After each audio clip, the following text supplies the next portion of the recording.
அனைவருக்கும் இனிய வணக்கம். இப்போ நீங்கள் பார்த்துட்டு இருக்கிறது எங்கள் அண்ணன் பொண்ணோட ஆன்சர் ஷீட். செகண்ட் ஸ்டாண்டர்ட் படிக்கிறாங்க.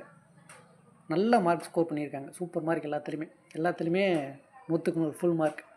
கம்ப்யூட்டரில் மட்டும் ஒரு 1/2 மார்க் மிஸ் ஆகிருக்கு. எங்கள் அண்ணனுக்கு 2 பசங்க. இந்த பொண்ணு தான் மூத்த பொண்ணு, பின்னாடி ஒரு பையன். எங்கள் பெரியம்மாவுக்கு என்ன அப்படின்னா, இந்த பொண்ணை விட எங்கள் பையனை தான் கொஞ்சம் பிடிக்கும். ஏன்னா இவன் சேட்டை பண்ண மாட்டேன். அந்த பொண்ணு பொம்பளை பிள்ளை சேட்டை பண்ணும், சுட்டி பயங்கரமான சுட்டி.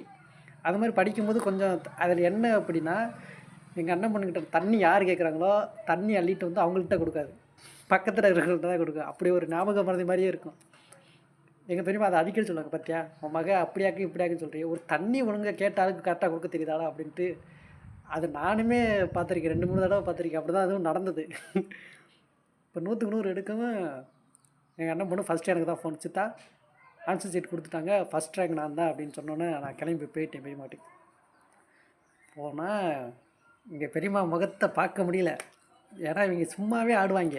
இப்போ சலங்கையை வேறு கட்டி விட்ட மாதிரி எல்லாத்துலேயும் ஃபஸ்ட் மார்க் வாங்கிட்டு விட்டாங்க.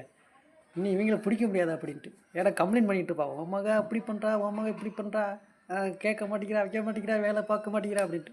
அதெல்லாம் விடு, பாரு என்ன பண்ணாலும் பாரு, படிப்பில் பாரு அப்படின்ட்டு.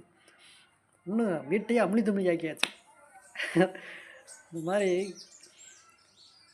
பார்க்க கொஞ்சம் சந்தோஷமாக இருந்தது. நான்லாம் இது வரைக்கும் ஒரு தடவை கூட 100க்கு 100 வாங்கினதில்லை, எந்த பேப்பர்லேயும் வாங்கினதில்லை. எப்போதுமே காலேஜ் வரைக்கும் இந்த ட்ராயிங் எனக்கு ரொம்ப பிடிச்சிருந்தது.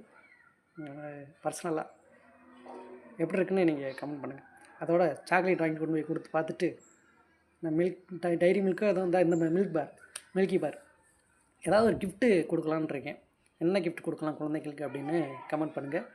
பட்ஜெட் கொஞ்சம் கம்மியாக, ஒரு 200 ரூபாய்க்குள்ள ஏதாவது நீங்கள் பர்சனலாக வாங்கியிருந்தீங்கன்னா சொல்லுங்கள், வாங்கி கொடுக்கலாம். நன்றி.